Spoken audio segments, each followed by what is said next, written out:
PSC part third, paper third, solid state, doctor Ramswaroop south, Sambhar lake. अपन ने कुछ video देख चुके हैं।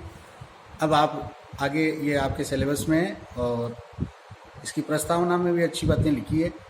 तो मुख्य रूप से पदार्थों के ऊष्मीय गुणधर्म, थर्मल प्रॉपर्टीज ऑफ सॉलिड्स या मटेरियल्स। किसी जालक में परमाणु एक निहित और विशेष अवस्था में पाए जाते हैं। क्रिस्टल संरचना के अध्ययन में परमाणुओं को क्रिस्टल जालक में चालक स्थितियों पर स्थिर अवस्था में माना जाता है, परंतु क्रिस्टल जालक में परमाणु सामान्य ताप या परम शून्य ताप के निकट ताप पर भी स्थिर नहीं रहते। यहाँ हम बहुत सी बार पढ़ा चुके, बच्चों को बताते भी हैं, पर स्लिप मार जाती है बात कि जो खास बात है वो ये है कि गुणों का पता कब चले। गुणों का पता जब चले, जैसे रूम टेम्परेचर पे कोई पदार्थ या क्रिस्टल है तो हम उसका निष्कर्ष नहीं निकाल सकते। तो ये कह रहे हैं कि सामान्य ताप या परम ताप के निकट ताप को स्थिर, ताप पर स्थिर नहीं रहते हैं। अर्थात ऐसी जगह क्या होता है, तो वो कह रहे हैं कि ऊष्मीय ऊर्जा के कारण वे अपनी माध्य अवस्था के संगत कंपन करते हैं। तो ये बार बार आपको हर जगह बताया भी जाता है, न्यूक्लियर फिजिक्स में भी, कि हमारे पास में जो एक ऑसिलेटर है, उस ऑसिलेटर की ऊर्जा है जो मिनिमम ऊर्जा या एक कोटि की ऊर्जा थर्मोडायनेमिक्स में पढ़ाई है। तो ये उसका एक मुख्य जो शोध है वो ये है कि परम ताप के निकट उनमें कंपन पाए जाते हैं। ये कंपन जालकों के ऊष्मीय गुणधर्म या थर्मल प्रॉपर्टी जैसे ऊष्मीय धारिता, ऊष्मीय चालकता, ऊष्मीय प्रसार। जैसे कोई आपको वाइवा में पूछ ले कि ऊष्मीय धारिता किसे कहते हैं, तो हमें ये जवाब देना है कि ऊष्मीय धारिता का ये मतलब है कि जो मटेरियल या जो पदार्थ अगर उसको सामान्य ताप या परम ताप के ऊपर अगर हम उसको चेक करें तो वह उस दौरान उसके अंदर कंपन पाए जाते हैं।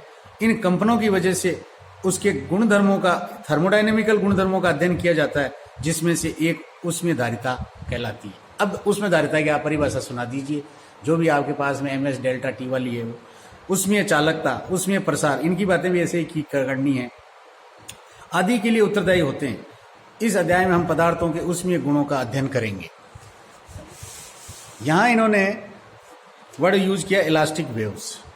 तो ये इलास्टिक वेव्स हैं जो क्या है, बेसिकली एक मतलब यूं मान लीजिए कैटेगरी है, उसका एक ये मॉडल है या उसका पूरा का पूरा एक स्ट्रक्चर खड़ा करती है। उसको हमने कहा है कि ये इलास्टिक वेव्स होती हैं।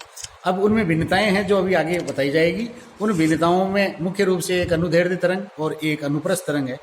प्रत्यास्थ तरंग को किसी पदार्थ में एक प्रत्यास्थ परिवर्तन के रूप में परिभाषित किया जा सकता है, जो ठोस, द्रव, गैस तीनों माध्यमों में संचरित होती है। इसके निम्नलिखित गुणधर्म होते हैं।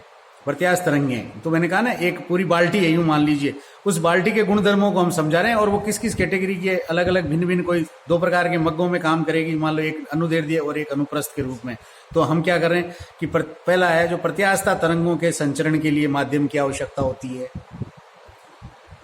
दूसरा है प्रत्यास्थ तरंग किसी माध्यम में जब संचरित होती है तो माध्यम के कण माध्य स्थिति में विस्थापित होते हैं, माध्य स्थिति से विस्थापित होते हैं। हर एक की अपनी एक स्ट्रक्चर है, उस स्ट्रक्चर के साथ में वो अपनी एक क्या करता है, विशिष्ट स्थिति रखता है, जिसको हम क्या कहते हैं, साम्य अवस्था। और साम्य अवस्था को हम कहते हैं माध्य स्थिति।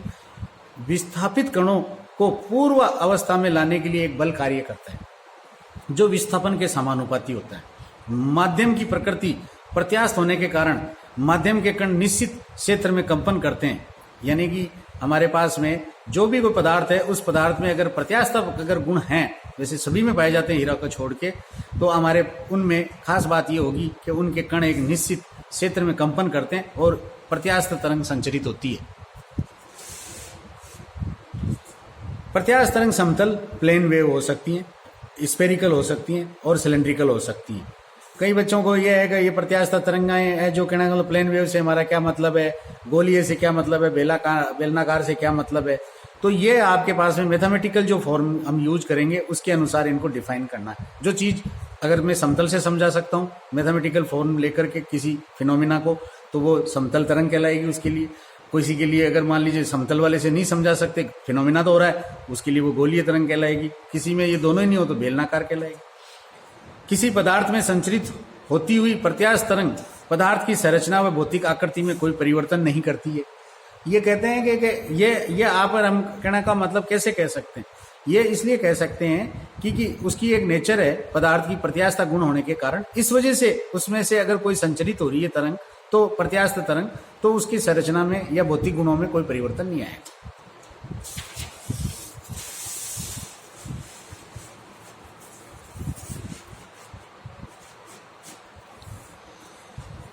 प्रत्यास्थ तरंगे अनुदैर्ध्य लॉन्जिट्यूडनल, जैसे हमारे पास में ये आता है कि साहब कहने का मतलब इलेक्ट्रोमैग्नेटिक वेव्स के बारे में पढ़ा होगा कि विद्युत चुंबकीय तरंग किस प्रकृति की होती है, वो अनुप्रस्थ तरंग की होती है, ट्रांसवर्स टाइप की होती है, यानी अपने ऊपर जंप करती है वो। तो मुख्य रूप से जो आपके पास में तरंगों का जो स्ट्रक्चर है उसमें क्या हुआ, सबसे पहले है अनुदैर्ध्य, अनुदैर्ध्य वाली है। तो अनुदैर्ध्य वाली की क्या खास बात है, अनुदैर्ध्य वाले की ये खास बात है कि ये इस तरीके से सरंग और गर्त, यानी कि ये वाले एक जगह आपके पास में डेंसिटी बढ़ेगी और एक जगह डेंसिटी कम हो जाएगी।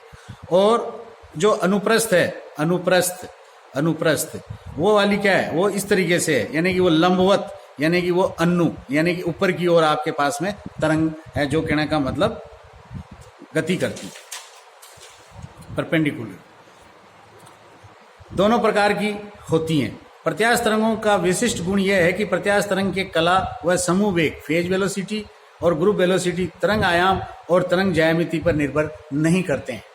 यहाँ अगर ये भी वैसे ही है जैसे कहने का मतलब हम क्वांटम मैकेनिक्स में बात करते हैं कि भाई वेव पैकेट है और वेव पैकेट के अंदर क्या होगा, फेज वेलोसिटी होगी और ग्रुप वेलोसिटी होगी। वो क्या करती है, वो आपके पास में इन चीज़ों पर निर्भर नहीं करती, तरंग आयाम और तरंग ज्यामिति पे। किसी गैसीय माध्यम में संचरित होती हुई ध्वनि तरंगें, यहाँ एक इन्होंने विशेष रूप से गैसीय के लिए लिखा है, जिसको क्या कहा है कि ध्वनि तरंगे या साउंड वेव प्रत्यास्थ तरंगे होती है। कुल मिला के वह गैसीय पदार्थ में से अगर मैंने आवाज दी और आपको सुनाई दे रही है तो क्या है, ये एटमॉस्फेयर में गैस ही तो है। तो ये जो साउंड वेव है वो क्या है, तरंगे आपके पास में प्रत्यास्थ तरंगे। अगर कई बार आपने देखा हो डीजे चलता है तो बहुत जोरदार की कहने का मतलब आवाज है जो आप तक पहुंचती है, या आपके शरीर में कोई चीज है जिसके ऊपर उसका दबाव पड़ता है, यानी कि वो कुल मिला के उस ध्वनि तरंगे हैं जो क्या करती हैं, गैसीय माध्यम के द्वारा ही संचरित होती है। यदि किसी बेलनाकार छड़ में अक्षीय आवेग के कारण अनुदैर्ध्य तरंग लंबाई के अनुदिश संचरित हो रही हो, तो तरंग संचरण के कारण छड़ का प्रत्येक परिच्छेद, यहाँ क्या खास बात है कि मैंने जो डेंसिटी बोला था, अभी चित्र बनाया था, उसमें वो कह रहा है कि वो जो डेंसिटी वाला जो हिस्सा है उसको क्रॉस सेक्शन ही कह दिया हमने। ये अच्छी लाइन लिखी है कि आपके पास में क्रॉस सेक्शन प्लेन, यानी कि क्रॉस सेक्शन प्लेन इसलिए यूज कर लिया कि दो कोऑर्डिनेट होते हैं किसी भी क्रॉस सेक्शन में। छड़ की लंबाई के अनुदिश अपनी माध्य स्थिति के दोनों ओर कंपन करता है। इन कंपनों के कारण उत्पन्न प्रभाव के संचरण को तरंग आपको प्रत्यास्थ तरंग या इलास्टिक वेव्स कहते हैं। प्रत्यास्थ तरंग का वेग छड़ के पदार्थ के यंग प्रत्यास्थता गुणांक तथा पदार्थ के घनत्व रो पर निर्भर करता है। यानी कि ये आपने डिवाइड किया, ये जो देखा है चित्र, ये पहले डेरिवेटिव कर चुके हैं, इसलिए यहाँ डेरिवेटिव नहीं, आपको v वेलोसिटी वेग बराबर अंडर वाई यंग प्रत्यास्थता गुणांक अपॉन रो। इसी प्रकार गैसीय माध्यम में संपीड़ता के गुण के कारण, संपीड़ता के गुण के कारण क्या है कि ये भी एक प्रत्यास्थता का ही मतलब गुण है हमारे किसका, गैसीय पदार्थों का। संपीड़ता के गुण के कारण दाब परिवर्तन अनुदैर्ध्य तरंग के रूप में संचरित होती है। मुख्य रूप से संपीड़ता के गुण के कारण दाब परिवर्तन अनुदैर्ध्य तरंग के रूप में संचरित होती है। यहाँ क्या खेल खेल रहा है, यहाँ ये खेल खेल रहा है कि मैंने क्या करा कि संपीड़िता के गुण के कारण उसके अंदर जो दाब में जो परिवर्तन होगा, जो अपन ने पहले साउंड वेव को जो अपन ने कहा था चलती हैं, उस दौरान क्या होता है, क्रॉस सेक्शन का जो पार्ट है, उसी प्रकार से गैसीय वाले के लिए क्या कहा है, गैसीय वाले के लिए क्या है कि संपीड़िता के गुण के कारण दाब परिवर्तन अनुदैर्ध्य तरंग के रूप में संचरित होती है। भाई कुल मिला के आपको कोई चीज का संदेश भेजना है, उसमें माध्यम की आवश्यकता है। उस माध्यम में जो कोई भी चीज है जो परिवर्तन तो नहीं होगी, परंतु वो अपनी साव्य अवस्था के इर्द गिर्द अपने गुणों का प्रदर्शन करेगी, जैसे संपीड़ता के गुणों का प्रदर्शन करेगी।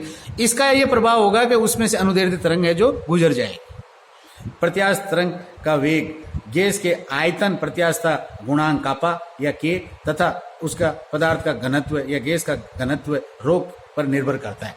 v वेग बराबर अंडर रूट कापा अपॉन रो। तो मैं जो शुरू में इस चैप्टर में बोला था वो ये मैं बोला था कि प्रत्यास्था तरंगों के लिए एक विमीय तरंग के लिए ये समीकरण होता है। कैटेगरी वाइज जैसे आपने अनुदैर्ध्य और अनुप्रस्थ ली, उनको फिर इसी तरंग में से अपने को डिसाइड करना है कि ये मेरी ये वाली तरंग है, ये वाली ये तरंग है, यानी अनुदैर्ध्य या अनुप्रस्थ है। इसका हल निम्न प्रकार से साई बराबर आपके पास हो। तो यहाँ देखो इसको अपन पढ़ते हैं क्योंकि del square psi upon del x square, तो आपके पास में स्थिति वाला डेरिवेटिव डबल डेरिवेटिव इस साइड आ गया, और 1/v² मुख्य रूप से आपके पास में वेग वाला पार्ट है जो यहाँ नीचे लिखा है, तो इसी वेग वाले के साथ ही t² है याद करने के लिए, तो del square psi upon del t², जिसका हल निम्न प्रकार व्यक्त किया जा सकता है। यानी कि आपके पास में इस पूरी की पूरी डिफरेंशियल इक्वेशन को सॉल्व करेंगे तो आपके पास में साई बराबर a एक्सपोनेंशियल की या a की power i bracket kx minus omega t होगा। अब इसका डबल डेरिवेटिव किया तो माइनस k² साई आ गया। डबल डेरिवेटिव टाइम के साथ किया तो माइनस ओमेगा² साई आ गया। इन दोनों मानों को मैं यहाँ रखूंगा तो आपके पास है minus k² psi is equal to minus 1/v² omega psi आ जाएगा। तो साई को मैंने क्या किया, ये हमारे ऑपरेटर ही है मान लीजिए दोनों, तो मैंने साई के ऑपरेटर फॉर्मेट के लिए क्या करा, केवल ऑपरेटर्स को रख दिया। ये क्वांटम मैकेनिक्स की भाषा है। तो आपके पास में इनको जब इस पे रख दिया, देखिए वापस कि यहाँ इसको रखा और ये आपने v² is equal to omega upon k² आया। तो ये कह रहा है कि v का मान लेना चाहते हैं तो v का मान ले लीजिए। तो v का मान आपने लिया तो क्या होगा आपके पास में ओमेगा अपॉन k, तो वेग बराबर ओमेगा अपॉन k। जो आप और मैं पढ़ते आए हैं कि ओमेगा की परिभाषा में क्या है, ओमेगा की परिभाषा में ये है कि ओमेगा इज इक्वल टू आपके पास में वी आर या वी क्रॉस आर एक ही बात है, और यहाँ v बराबर ओमेगा अपॉन आर। तो हमारे पास में क्या हुआ, सॉरी v बराबर ओमेगा क्रॉस आर होता है, तो ओमेगा बराबर ये वाले नहीं, और ओमेगा बराबर आपके पास में क्या आया v/r, और v बराबर आपके पास में ओमेगा r है। तो देखो r क्या है, r आपके पास में मीटर की मात्रक है, और यहाँ क्या किया r को basically r is equal to क्या है, समानुपाती है, 3 अगर लाइन लगाऊं तो 1/k, यानी कि k है जो क्या है वेव नंबर है, और वेव नंबर का मात्रक क्या होता है, वेव नंबर का मात्रक होता है मीटर इनवर्स, यानी कि मीटर इनवर्स होता है। तो मीटर इनवर्स है, इसलिए आपके पास में ये आ गया v बराबर ओमेगा अपॉन k। अब इनको एक सम्मिलित रूप में लिखा है, बार बार ये अलग से मेरे व्यंग प्रत्यास्थता भी लिखना पड़ेगा। तो डेंसिटी तो फिक्स है, जिस पदार्थ में से आपको गुजारना है, सॉलिड में से गुजारना है तो उसकी डेंसिटी लिखनी है, गैस में से गुजारना है तो गैस की डेंसिटी लिखनी है। और सी को इसने क्या कहा है, सी को ये कहा है कि ये पदार्थ का प्रत्यास्थता गुण है। जैसे ठोस के अंदर प्रत्यास्थता गुण प्रत्यास्थता का पाया जाता है, गैस के अंदर क्या संपीड़ितता का गुण पाया जाता है। तो ये सी है जो उस पदार्थ के संपीड़ितता या प्रत्यास्थता गुणों को प्रेजेंट करता है, और के है जो आपके पास में संचरण नियंतांक है, और ओमेगा है जो तरंग आवर्ती है।